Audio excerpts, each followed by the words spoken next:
Hey everyone, welcome back to the channel. Today we're diving into a super unique and quirky little device, the Soyuz MiniPhone, which claims to be the world's smallest smartphone, with its 3.0-inch HD touchscreen, compact design, and Android OS.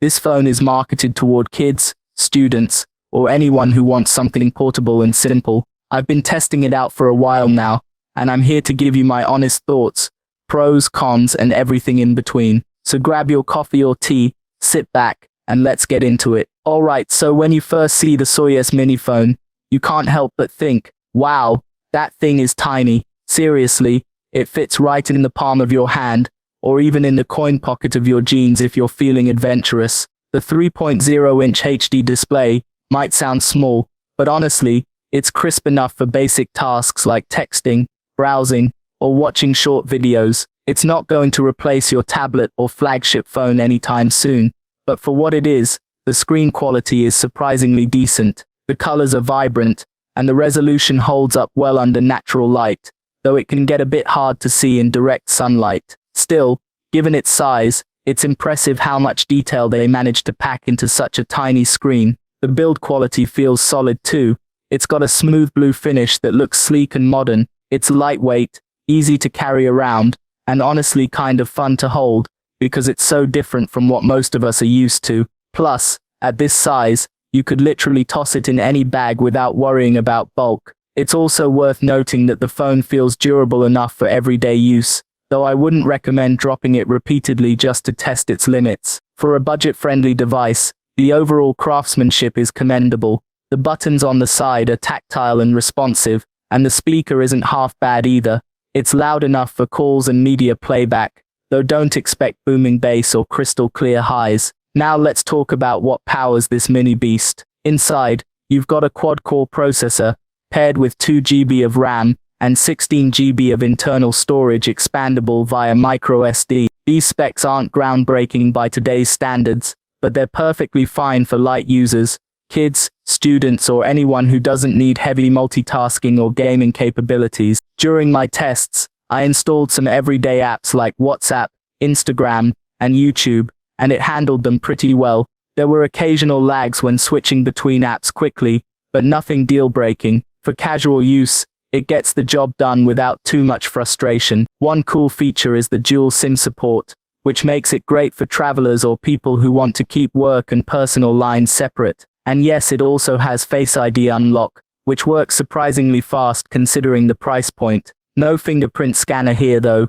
so Face ID is your only biometric option. While it's not as secure as the facial recognition systems on premium phones, it's still convenient and adds a layer of accessibility for younger users, or those who may struggle with PIN codes. For those concerned about software longevity, the Soyuz MiniPhone runs on an older version of Android, likely Android 10 or 11. This means you won't have access to the latest features or security updates, which could be a downside depending on your needs. However, the interface is clean and straightforward, making it ideal for younger users, or those who prefer simplicity over complexity. You won't find bloatware cluttering the system, and navigating through menus is intuitive once you adjust to the smaller screen. Speaking of the screen, typing on the virtual keyboard can feel cramped, especially if you have larger hands. Thankfully, voice-to-text works well as an alternative, and third-party keyboards like Gboard performed adequately during my tests. If you plan to use this phone primarily for calling, texting, and basic apps, you'll likely adapt to the smaller form factor without much trouble. Let's address the elephant in the room, the cameras. On paper, the Soyuz MiniPhone has dual rear cameras, one main sensor, and one depth sensor, but don't expect DSLR-level shots. The photos I took outdoors during daylight came out okay. They're clear enough for social media posts or sharing with friends. Colors are fairly accurate, and details are preserved reasonably well in good lighting conditions. Indoors or in low-light conditions, however, things get grainy pretty quickly. Noise reduction is minimal, and darker environments tend to wash out images. The front-facing camera is functional for video calls or selfies, but again, don't expect miracles. Skin tones appear natural in well-lit settings, but sharpness and clarity take a hit in dimmer environments. If photography is a priority for you, this isn't the phone to go for. But hey, given its size and target audience, It's not really meant to compete with high-end devices anyway. The camera app itself is bare bones, offering basic modes like photo, video, and panorama, but there's no pro mode or advanced editing tools. It's adequate for casual snapping, but professionals or enthusiasts will want to look elsewhere. Battery life is where this phone shines. Despite its tiny frame,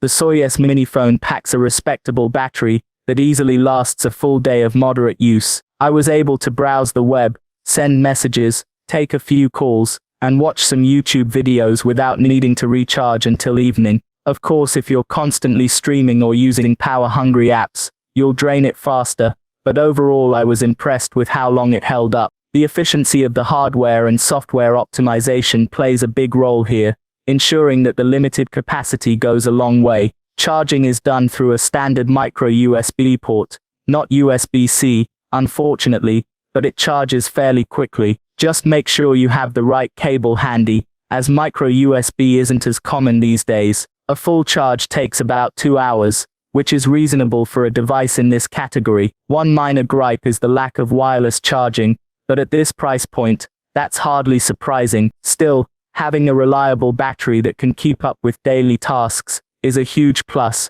especially for users who prioritize convenience over cutting-edge tech. So, who should buy the Soyuz MiniPhone?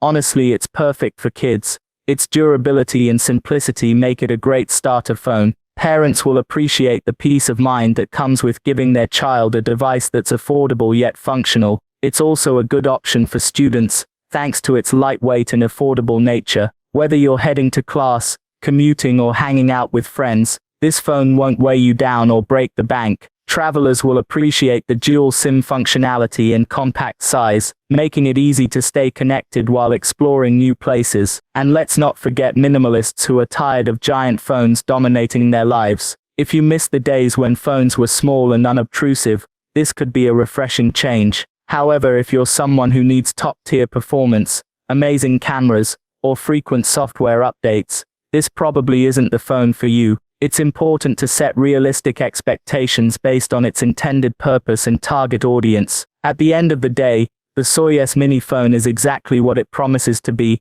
a compact, affordable, and functional device designed for simplicity. It's not going to blow you away with cutting-edge tech, but it delivers on its core promise, providing a reliable communication tool in a ridiculously small package. If you're looking for a secondary phone, a travel companion, or a gift for a child or student, this could be a fantastic choice. Just manage your expectations, and you'll find plenty to love about it. Alright guys, that's my review. What do you think of the Soyuz MiniPhone? Would you ever consider downsizing to something this small? Let me know in the comments below. I'd love to hear your thoughts. Don't forget to like, subscribe, and hit that notification bell so you don't miss out on more tech reviews like this one. Thanks for watching, and I'll catch you in the next video.